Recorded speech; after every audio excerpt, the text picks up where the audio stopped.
I know you. You're that jaywalking punk anarchist. Hello, this is the Radical Reviewer. Now, in a couple of my videos, I've made reference to work experiences I've had to help illustrate points that I'm making. And you folks seem to really dig that shit. So I figured, how about let's take a look at all the lessons I've learned from various minimum wage jobs I've had over the years. These are the work experiences that radicalized me. Well, my first ever job was from 6th grade until just after high school. For a month and a half or so every summer, I would work at my grandfather's store, vendor, booth, whatever you want to call it. It was one of those places that sells t-shirts and hats and lighters and sunglasses and novelty stuff at various state fairs and festivals, all over the West Coast and Midwest. It was a pretty interesting job, 12-hour days, selling wares, a lot of dusting and cleaning, and an arduous setup and teardown process each day, especially the full setup and teardown at the beginning and end of each event. Now, there are a lot of interesting stories from this time in my life, but the one that most fits the subject of this video is that one time I was dusting off and boxing up all the hats and sunglasses to prepare for the trip to the next event when a crowd started gathering along a fence near me. Before long, I heard someone address the crowd. It turns out these were the carnival workers, the people manning the games and rides. They were being told that if anyone wasn't there at the meeting, they weren't going to get the cash for their work. They were all getting paid under the table and discussing if they were going to follow this group of rides and games to the next event, or this other group to a different event, or if they were going to take the cash and just be on their way. The whole thing felt very unofficial, like something out of the early 1900s. Now, I could speculate what landed these folks in this position. Maybe they just dug the transient lifestyle, maybe they had a criminal record or an addiction of some kind. The conditions don't really matter. What matters is that it seems as if these folks had little to no job security, and definitely no benefits or any other niceties. It seems like they could straight up lose out on being paid altogether if they missed this haphazard gathering where the pay was distributed. For some reason, this event always seemed like some kind of anarcho-capitalist dystopia. Anyway, moving right along. The next place I worked was a corporate fast food chain. First thing I'll say is that I had this job during the housing crash of 2008, and during this time, people were so desperate for work that even this fast food place was tossing out stacks of resumes every week. The lesson here, of course, being that folks will act like we come to the capitalist free market equally. The boss looks for workers and the workers look for work. It's a voluntary exchange. But this is, as I was learning at the time, of course not the case. There were stacks of resumes, each one a person, who needed to be able to pay for their housing and their food and their other needs. And the fast food place, totally sufficiently staffed, could easily just throw out the stacks of resumes. And this not only hurts the people who are desperate for work, but it hurts the employees as well. You want paid time off? Or a raise? You want better benefits or working conditions? Well, let's just dig out one of these resumes out of the trash and replace you. The relationship between the worker and the capitalist is not equal or voluntary. It is coercive and involuntary.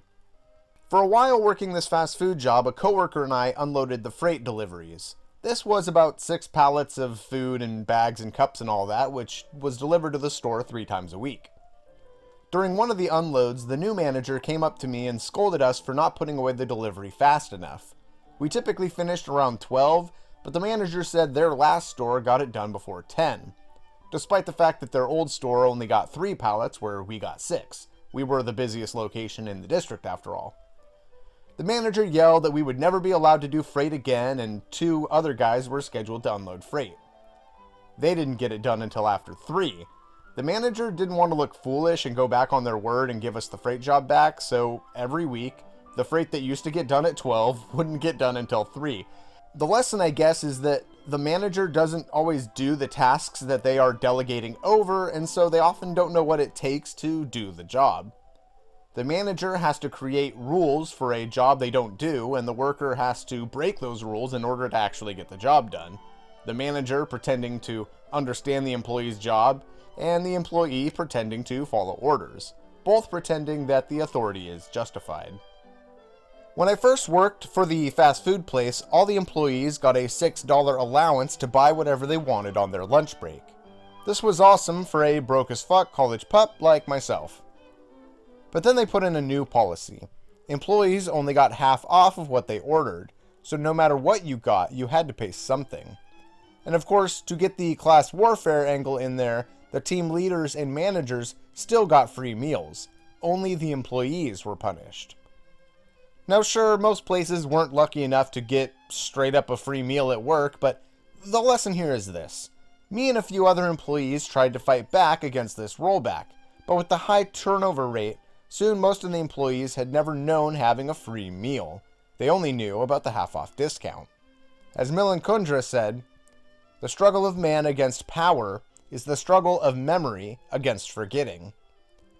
The fast food place ultimately won the rollback against the employees because they won the battle over remembering how it used to be. If you're not pushing forward for more and greater benefits, more and greater pay, more and greater power, you're being rolled back. And in many cases, an employer has the advantage of time and memory over their employees. On several occasions, I saw employees throwing away bags of burger buns that had passed their sell-by date. I asked if I'd be able to take them to the food bank since I was going there once a week anyway, and I could just load up my car and take them with me. They said no, they didn't want to be sued for donating expired food. I explained that donating food was covered under the Good Samaritan law, that it was up to the receiver to check the food's quality, and you couldn't be sued about it. But they still said no. Lesson? Even when offered a good thing to do, any effort expended that wouldn't go to profit is cast aside. Yes, it is people who run these corporations, but their human motivations come second. If they prioritize anything at all over maximizing profits, they're out of there. Can corporate leaders do good things like give to charity or try to be more green? Sure, but not if it conflicts with maximum profits. On one occasion, one of the managers bragged to me about liking that the Hispanic employees would work off the clock when asked to, and that they don't complain when everyone else gets to go home before them. I swear to God, I would like to think that's not the case. I would like to think that this type of blatant racism only happens subconsciously, absent-mindedly. But this manager, legit saying the quiet part loud, bragged about exploiting people by taking advantage of their immigration status. And I even saw this in action once. One of the Hispanic employees fell off of a ladder, falling about 4 or 5 feet up, flat onto his back on the concrete walk-in freezer floor. And this same manager, rather than asking if he was okay or needed help, immediately began pestering, "Are you ready to take a drug test? Are you ready to take a drug test?" The implication being not that this quiet older guy would have drugs in his system, but that because of his immigration status, he wouldn't want to do any kind of government office official forms type stuff, and therefore wouldn't qualify for any paid time off or compensation for any injury he'd received. Lesson? Your employer benefits from the exploitation of your desperate situations. An individual manager or boss, or hell, even an entire company, may want their employees to be happy, healthy, and secure. But overall, capitalists benefit from the desperation of their workers. The more desperate you are, the less you'll ask for more, and the more that you'll put up with. As I've said, good for business equals bad for people. Now, I'm going to talk about how I ended up with the maintenance position at this fast food place, but in just a second. First, let me say that while I was working the maintenance position, we had to dispose of the old oil from the fryer and grill, collecting the oldest oil from the last fryer and putting fresh oil in the first fryer, and collecting the oil from the grease traps from under the grill. This was basically 10 or 20 gallons of old oil that were disposed of every day. At one point, the store got rid of the old method of disposing of oil, before the new method had been installed. Their solution? Dump gallons of oil directly down the drain every day for weeks. Now, I refused to do this and explain that it was illegal, which was awkward, so here's what they did instead. Every day during that portion of my shift, they would get a different employee to take all the buckets of oil I'd collected and dump them down the drain while I just stood there. I tried to report this to the EPA, but that proved to be bureaucratic and difficult. looking all over online and waiting on hold on several phone calls until I just gave up. The lesson being that industries will happily disregard environmental safety and even environmental laws if it's convenient. And the system is set up to make avoiding punishment easy and pursuing justice difficult. Okay, so how did I land this maintenance position? I'm sure you're all wondering. Well, they needed a maintenance person, desperately, so they offered $12 an hour for someone to fill the spot. At the time, minimum wage was $9.50, so $12 was pretty sweet. Even more than what the team leaders got, which they were pretty mad about. Well, who got the position? They gave it to my roommate. However, they also promised that the guy doing morning grill would get the position, so they gave him $12 an hour as well, to be fair, I guess. They had 2 regular employees making $12 an hour, $3.50 over minimum wage, which corporate hated. So, after a while, they fired both employees on frivolous charges and gave both positions to me. I would show up at 3 a.m., do all the maintenance work, and then turn around and do the morning and lunch grill rushes, doing both of those $12 an hour jobs for a measly $9.50. The lesson? In capitalism, in class warfare, you want to work as leisurely as possible for the most pay, and your boss wants you to work as hard as possible for as little pay as possible. Now, I've experienced some silly things at the various jobs I've worked at, but there are a lot of experiences I haven't had the pleasure of experiencing, despite how totally common they are. So I asked for some help from my good friend Kathrin, since we've talked about these things on the Socialist Sunday stream a few weeks back. Take it away, Kathrin. When I was 18, I worked at an organization for people with disabilities in the US for 10 weeks, and the whole thing was pretty exploitative because of the amount of money we earned was about $1 an hour, and we worked 14 hours a day with just a short half-an-hour break in the middle of the day and only 2 days off every 2 weeks. These conditions are actually illegal, but since the job was marketed as an experience of a lifetime, as it was abroad for me as I'm from the UK, and it was supposed to be rewarding working for people with disabilities, just like so many other unpaid or low-paid work experience placements, they were able to mask this exploitation under the guise of an opportunity. I also think that the exploitation was also partially as a result of the fact that the amount of women working as carers vastly outnumbered the men at this position. The more women and migrants in a sector, the lower the wage in that sector. And because caring roles are considered more feminine, they are undervalued and underpaid. And we see this a lot in social work, in nursing, in care homes. Under capitalism, jobs that are actually needed, that actually matter, like taking care of people, are not compensated, whilst the jobs that matter the least and are unnecessary, like corporations and banking, are paid the most. It's also really interesting that jobs that are considered meaningful and rewarding are underpaid because it's expected that work should require some form of discomfort. And this is very convenient for people in power because we expect work to make us unhappy so we don't complain about it. And aside from the exploitation, I also experienced sexual harassment at this job. One of the tasks at the job was to take the people we cared for swimming. The male manager told me he would make me get out of the swimming pool first every day before anyone else so that he could get the best view of my ass in my swimming costume. The power dynamics meant that when he told me to get out of the pool, I had to do what I was told or risk being fired. It was incredibly objectifying and made me uncomfortable and sexualized. And at the same job, the boss of the organization grabbed my ass when we were standing beside each other facing opposite directions. Again, there was nothing I could really do in this situation. I was 18 in a foreign country, far from home. All I could do was accept this or risk being fired. And rather than realizing the harassment for what it was, I actually took it as a compliment that they were attracted to me. And it's really fucked up that women are often socialized to view sexual violence as a compliment. And I recently read that 70% of women experience sexual harassment at work. Well, next I spent a few years stocking shelves at Target. And we already know this story from my Marx's Capital for Beginners review. Let's take a look.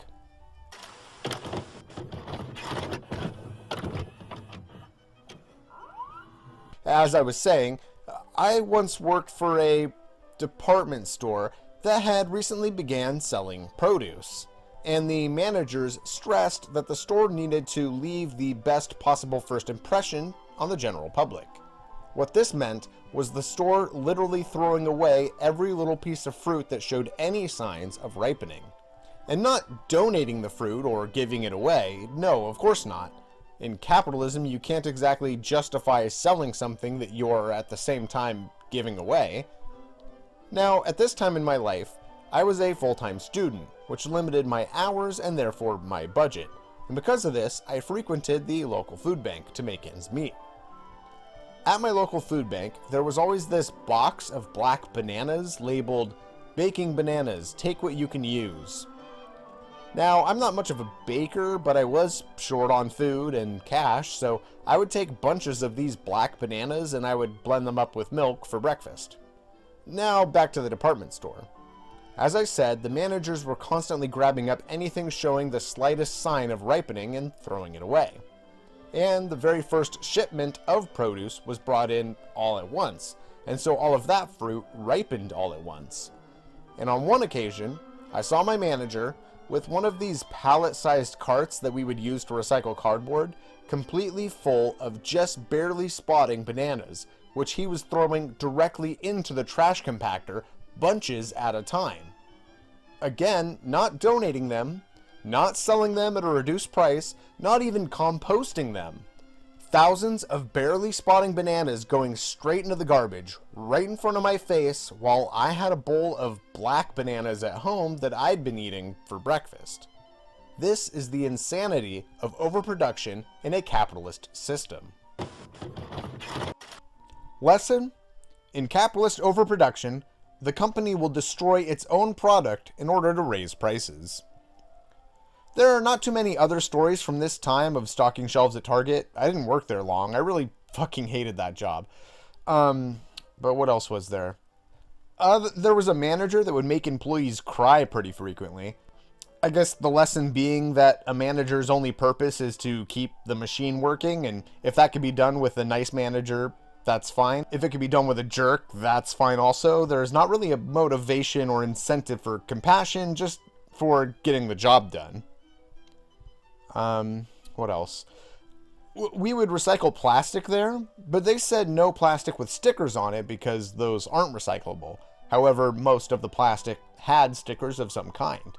Houseware items would come in bags with small little item number stickers on them. The discount section stuff would typically come in bags. And the rugs would come in these huge bags with a bunch of stickers on them. So my solution? Cut the stickers off. We had box knives anyway for opening boxes, so I just used that to cut around the sticker, throw away the sticker, and recycle the rest.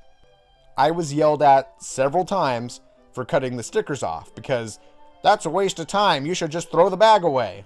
Again, the lesson being that productivity and profitability trumps all other considerations. But actually, one of the biggest things I learned at this job, or I guess it was something I already knew, but stocking shelves at Target, I really got to see this in real life. I saw that like 6 huge conglomerates own goddamn everything. You see an aisle with 40 different laundry detergents? 90% of those brands came in boxes labeled Procter & Gamble. 40 different deodorants or shavers or tampon brands? Half of them are Unilever, half are Procter & Gamble. The light bulb section? 100% GE. No competitors there at all. The lesson?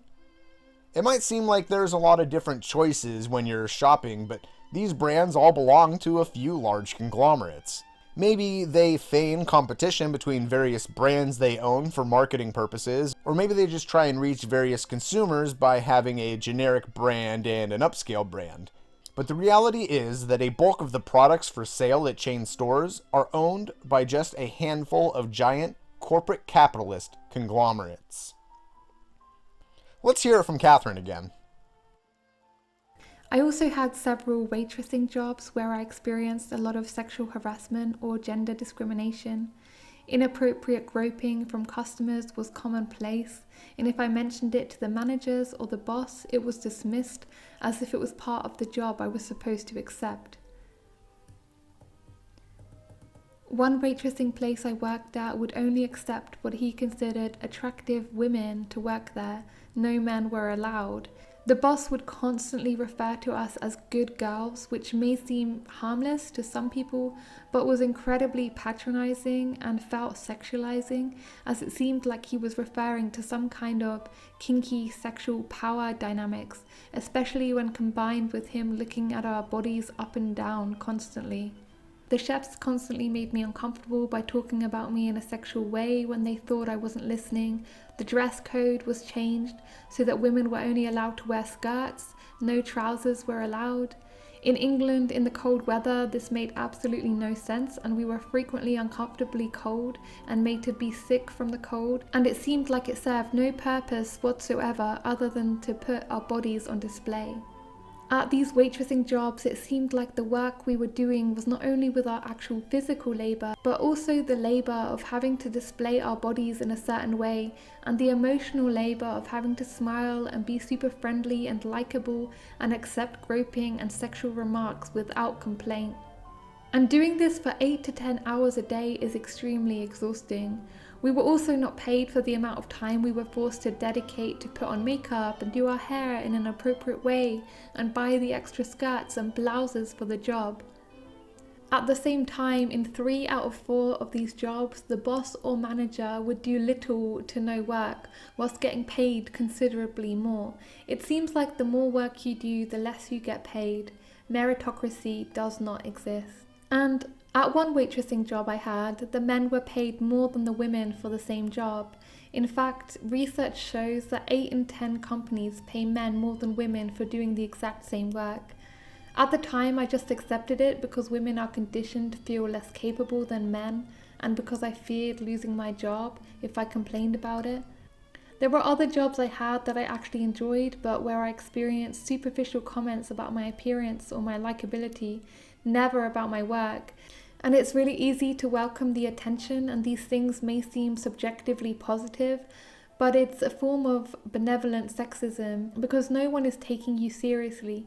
You're considered naturally and physically inferior to men, less capable. These types of remarks were damaging to my sense of worth and are damaging to gender equality more broadly. In many jobs, I also felt disproportionately discriminated against in terms of the boss failing to give me tips I had earned as a waitress, or giving me 0-hour contracts, whilst the men got their tips and weren't given these contracts. I felt that there was a gender dimension to this because women are socialized to be sweet and not make a fuss, be accepting and forgiving. So me and the women I worked with were less likely to complain about this than our male counterparts, who are socialized to be more assertive. So the boss would treat us disproportionately badly because he could get away with it. And I'm only in my mid-20s and have been studying at uni for 5 years, so have relatively little work experience. I can't imagine how many more stories I will have when I'm 50, or how many more situations like this other women and non-binary people around me have experienced who have worked far more than I have. I'm also relatively privileged because I am white, straight, cis, so I can't imagine how much harder it is for people who don't have these privileges. It's also really sad that it's been a relatively frequent conversation that I've had with female friends looking for jobs about how to avoid sexual harassment and gender discrimination. We usually come up with solutions like dyeing our hair from blonde to brown, or wearing glasses so as not to be considered unintelligent, or wearing suits instead of dresses or skirts to avoid being sexualized or objectified or not taken seriously. When Googling how to deal with sexual harassment at work, all the solutions presented put the onus on us as individuals to change ourselves by, for example, asserting masculine qualities in order to be respected, which is incredibly victim-blaming and also does not challenge the system in any way. Now when I look back, I'm really frustrated with myself for not demanding that I get my tips, or for not sticking up for myself and saying that I wasn't okay with sexual harassment, for refusing to be exploited by certain jobs. But that's literally what capitalism does. It makes us think it's our own individual personal responsibility, that we should just pull ourselves up by our bootstraps and get on with it. It puts all the onus on us and away from the system, away from the actual problem. It's interesting because people always talk about how it's a huge win that women are now able to work, that the percentage of women working and in a wide range of roles has increased. But what people fail to realize is that whenever women have received more rights in the West, it's never been about freeing women from oppression, but about maximizing production, consumption, and profits.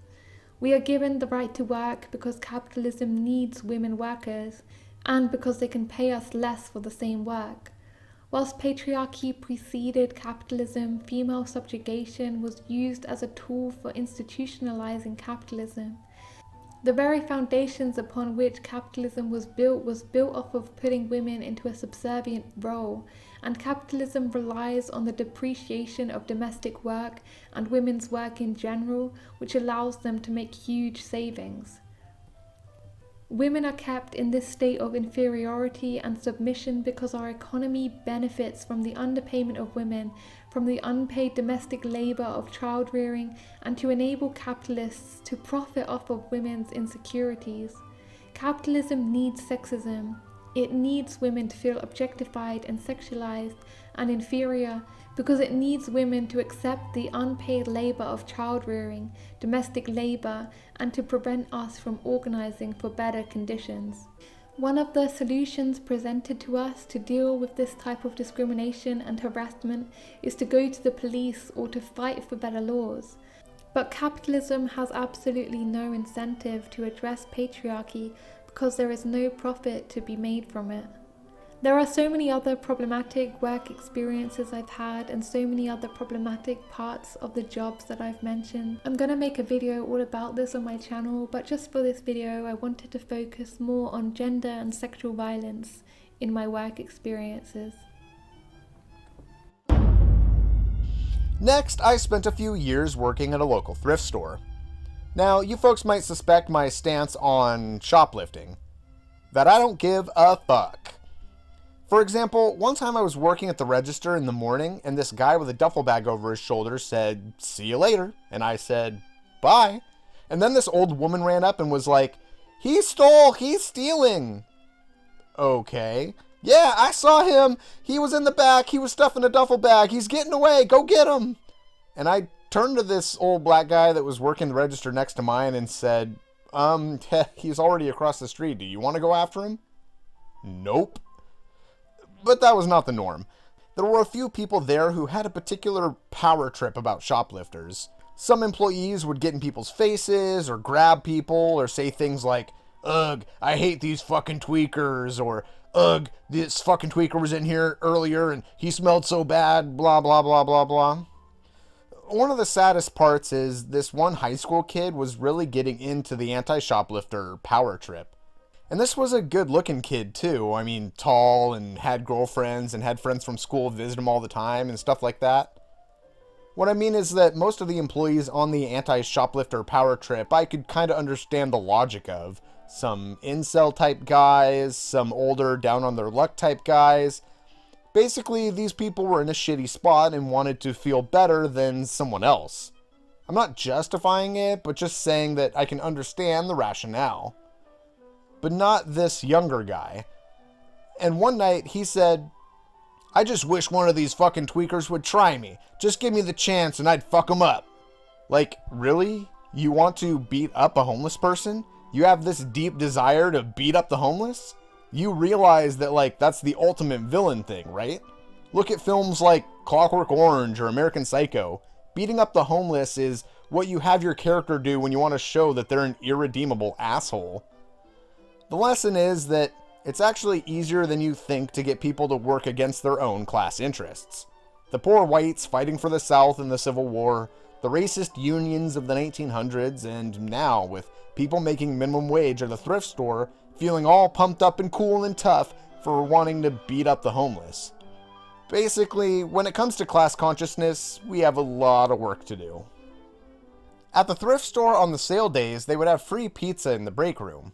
A modest reward since we were literally doing 3 times the work for the same pay. However, just like the free meals at that fast food place, this policy was rolled back. And the will to fight against this was crushed by turnover and time. On one occasion, a manager called me over and said, "Hey, would you help this gentleman find a coat? He's blind."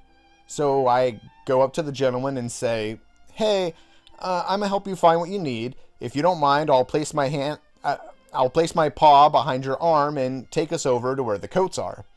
So we walked over to the coats. He told me his favorite colors, and I picked out coats of those colors for the man to feel the texture and thickness of and stuff.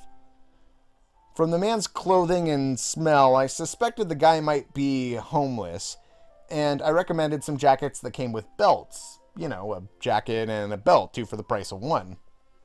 The man kept talking about how he was going to a dinner with his daughter and that he was very excited and hadn't seen her in a long time. And he wanted to look nice for the dinner. After a while, we found a few coats to try on.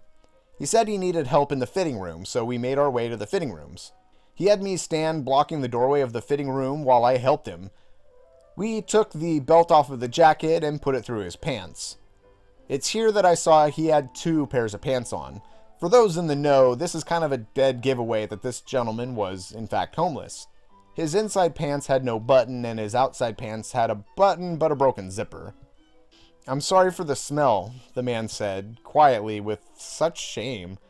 "The jacket looks really good," a woman from the showcase said.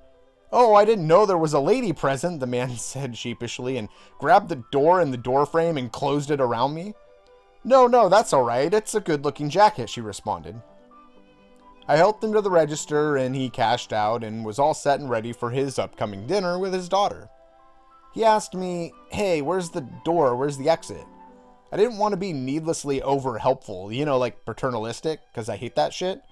So I held the back of his arm and said, "Just straight ahead, you can't miss it." The door was actually at an angle. It was at the corner of the building, and the man almost walked past it, but he stopped when he heard the automatic door open, and he made his way out. This was in the late fall, and the night was pitch black, and the man walked slow and staggered towards the open door, like he was anticipating a step, and off he went into the blackness of the night. The lesson? Our society offers very little to address people's struggles. Sure, this man could have applied for some social programs, and perhaps he was already on them. Perhaps some stupid little thing like a marijuana possession charge or drunk in public charge limited his ability to apply for these services. Either way, okay, probably no place that I've worked at would have straight up turned him away, but they wouldn't have met his needs in a meaningful way. No, capitalism has no use for this man, and that's the problem. They have no use for him, and so they offer him nothing. After a while, I got this job as an overnight staff at a youth shelter. As I said in my Conquest of Bread review, this was one of the best, most equitable places I had ever worked. I worked at a homeless shelter for several years, and it was the most anarcho-communist structure I'd ever been a part of. You let the shelter know what days you were available to work, and they'd let you know what days worked for them. Totally voluntary. The beginning of the shift started with discussing any new developments inside and outside the shelter that might impact operations. And then there was a list of tasks that needed to be done for the shelter to function, and we went down the list and people volunteered for what jobs they wanted. Egalitarian voluntary management. And at the end of the shift, there was a debrief where people could talk about what they did and how the day went. This was the most enjoyable place I'd ever worked, far better than any of the over 10 other capitalist places I've worked. However, as I said in my canceling video, on one particular night, my friend made her way towards the bathrooms, and a guest was standing there, exposing himself and masturbating. Other staff members were awakened, and a decision had to be made. They could call the cops and explain what happened, and the guest would be arrested and probably charged with indecent exposure or public indecency or something. After all, they did commit a crime. But this is a tough call to make. The staff want to help the guests, not ruin their lives further. And the staff aren't medical experts. There's no way to tell if this guest's actions were the result of undiagnosed or untreated mental illness, or if they were high on some kind of drug, or what. And at the very least, the shelter doesn't want a reputation for calling the cops on guests and having them hauled off to jail. The lesson? Well, let me put it this way. If this was a cafe, something that was making money, that would easily attract staff and capital, they could replace people as needed in the case of assault. But because this was a shelter, because it was something that wasn't profitable under capitalism, it was always short on staff and funds, and they felt motivated to make the wrong choice. The shelter was by a college, so most of the volunteers were college kids looking to meet the requirements for various degrees. This led to two problems. One, it was a youth shelter, folks teenage to 25, so they were similar in age to the college kids. And because of this, there was this weird dynamic where the volunteers and the homeless people were the same age, but there was some pretty cringy paternalistic posturing going on from the volunteers. Also, two, we were supposed to wake people up during their requested wake-up time so that they could make it to work or whatever they needed to do for the day. But a lot of the college kids were too nervous or awkward for this task, and they would say that they shook someone's bed and told them it was their wake-up time, but didn't ensure that the person woke up. And this caused people to lose their jobs, which sucks. But it was also weird, like, a college kid who will do fine in life is too anxious to wake up a stranger who is already struggling with homelessness and is now being cost their jobs. It's a nice little snapshot of capitalist society, like, folks with various privileges can survive minor inconveniences, while someone who is already barely holding on can very easily have their life blown apart. Next, I worked at a corporate chain pet store. Like most cashier jobs, even when it was slow, you weren't allowed to sit. Even an employee who had back problems was frequently yelled at for leaning on the counter instead of standing. A lot of this, if there's time to lean, there's time to clean, BS. Like, the stockholders or whatever can literally get paid to do nothing, but heaven forbid a cashier who's been standing at the register for hours lean on the counter behind them for a few minutes. Well, whatever. Also, there was a freezer in the back room full of dead fish. Apparently, like, PETA or something had broken in and thrown all the fish on the ground and photographed it to show how many fish were dying in this corporate chain pet store. So the new policy was all the dead fish were immediately placed in individual black bags that were put in a locked freezer to be disposed of secretly. And I guess it's a big deal if the key to that freezer ever goes missing. We're supposed to report that ASAP. I don't really have much else to say about this job. I wasn't there long. Next, I'd gotten another job stocking shelves at a local discount grocery store. I would mostly just secretly listen to podcasts or YouTube on a Bluetooth beanie that I had, so I was kind of barely mentally there for this job, and I don't have a lot to talk about. The store had a similar fetishism for attacking and harassing homeless people as the thrift store did, with the added bonus that everyone was wearing radios. So rather than just hearing about harassing homeless people here and there and in passing, I got to hear about it all day, pumped right into my ears. Hey, watch that sketchy lady with the blue backpack. Hey, get eyes on this guy with the raincoat. He looks sketchy. And shit like that. There was a manager who bragged about things like grabbing a guy by the neck and throwing him on the ground and knowing that he did so just off camera so he wasn't going to get in any trouble for it. Grabbing a guy and slamming him against the freezer and shit like that. God, I hate that shit. On one occasion, I was asked to report on someone in the store, and I said, they're shopping. The manager didn't care for that. I explained that I had worked at a homeless shelter in the past, and I was sensitive to the constant profiling and harassment of homeless people. The manager did not like that at all. I was told to shut my mouth or go home. I didn't work there much longer after that. So currently I work for a high-end grocery store. All the products are like twice as much as your regular grocery store, which kind of sucks. But it's employee owned and has good benefits, which is pretty cool. Plus, I work as the dishwasher, so I get to listen to music through a Bluetooth speaker and blast various YouTube videos and podcasts while washing dishes. And the other employees get to come back and chuckle and muse and comment as I listen to Revolution Z or Vosh or Destiny or some more news or Philosophy Tube or whatever. I guess one funny thing is that the grocery store has this huge wall of windows along one side, which I think is supposed to make it seem more inviting and give a nice view of the skyline. But because of the area it's in, there's a bunch of vans and campers of homeless people all along the street right outside the window. So all these hipster yuppies with their $8 organic free-range broccoli or whatever can get a little view of how everyone else in the city is doing, which amuses me quite a bit. Maybe that's just me.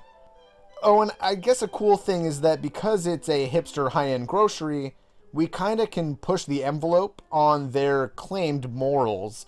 For example, right now, because of the coronavirus, we're all getting hazard pay, which is pretty awesome. But on top of this, all the employees are signing a petition for us to get our hours reduced to 30 while still getting paid for 40. We'll see how that goes.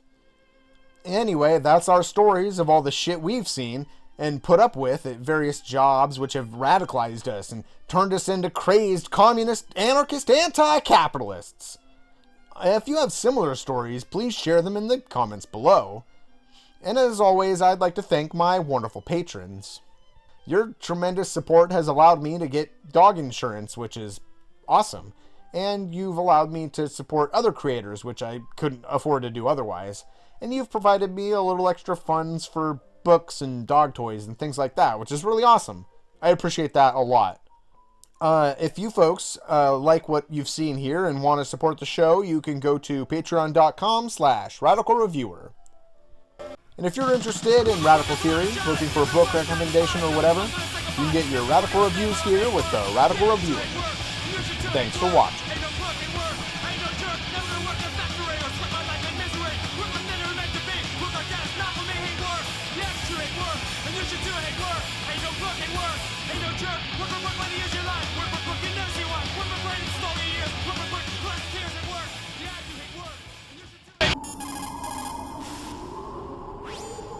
Strike, strike, General Strike, do you read me? Kept you waiting, huh? General Strike, the pandemic has proven that capitalism is untenable. General Strike, you're our only hope. Yes, we are our only hope. The economy is in free fall. Rent strikes, walkouts. A better world is possible, but we all need to pitch in to make it a reality.